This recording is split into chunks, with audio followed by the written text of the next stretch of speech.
Avant toute chose, ceci est une vidéo visant à partager une réflexion. Si tu n'es pas d'accord, ou si bien sûr tu l'es, je t'invite à laisser un commentaire afin d'en discuter et surtout à t'abonner. Maintenant que le cadre est posé, accroche-toi bien ton slibard, on va parler de la perte de temps. Alors, attends, je zoome sur mon PDF. Est-ce que ça t'est déjà arrivé de t'emmerder volontairement? Faut dire qu'à première vue, l'idée n'est pas très alléchante. Être présent sans possibilité d'agir, ça peut rendre un peu dingo. Je vais éviter de te partager l'anecdote de Bill Gates, CEO de Microsoft, qui s'isole pendant une semaine 2 fois par an pour ne rien faire, ou même le taoïsme avec le Wu Wei. Le Wu Wei, c'est l'art de ne pas agir. Je ne te parlerai bien évidemment pas de procrastination, parce que déjà c'est un sujet autre. Ensuite, c'est tout simplement sur des questions de psychologie et d'impulsivité. Ce sont des thèmes de vidéos super intéressants, mais là clairement on s'en fout. Nous aujourd'hui nous allons nous intéresser à la perte de temps, en utilisant comme premier exemple la métaphore de la pêche, avec des longs moments d'attente, puis de l'excitation et de la joie extrême.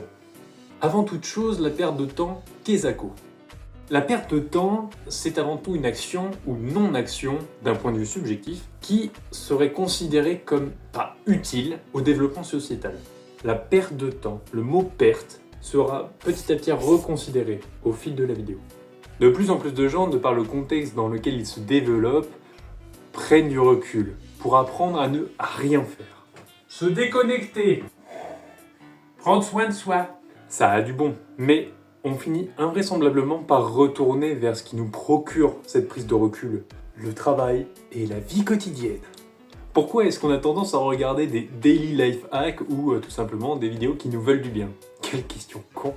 Après discussion avec des gens proches, regarder des vidéos, consommer des articles, j'en suis arrivé à la conclusion que on est constamment bombardé d'interactions, d'images ou de stress qui nous mettent mal. Je vais vous faire une petite liste non exhaustive qui va vous hérisser les poils.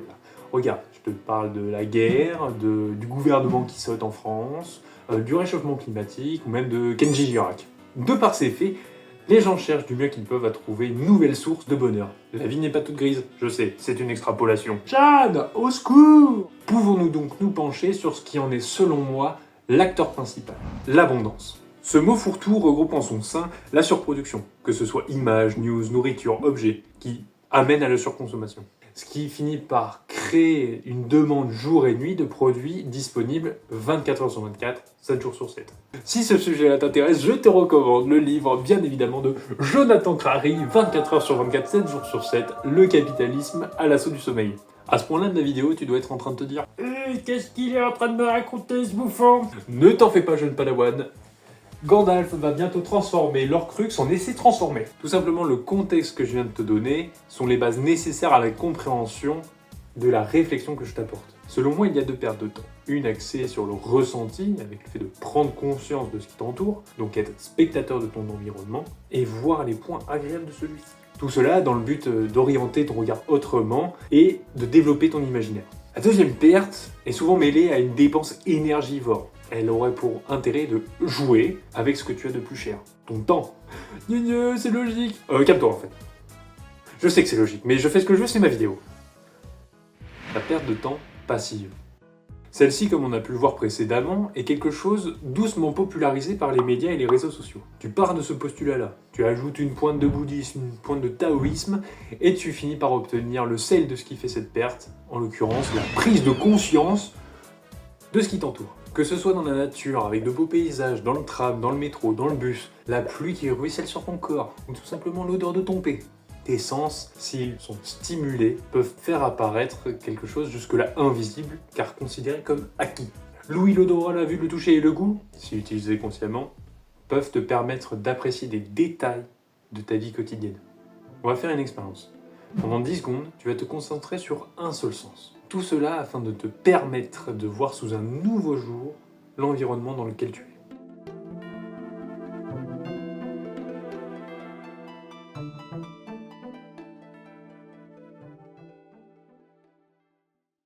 Maintenant que c'est fait, pose-toi la question, wesh, qu'est-ce que j'ai ressenti en fait?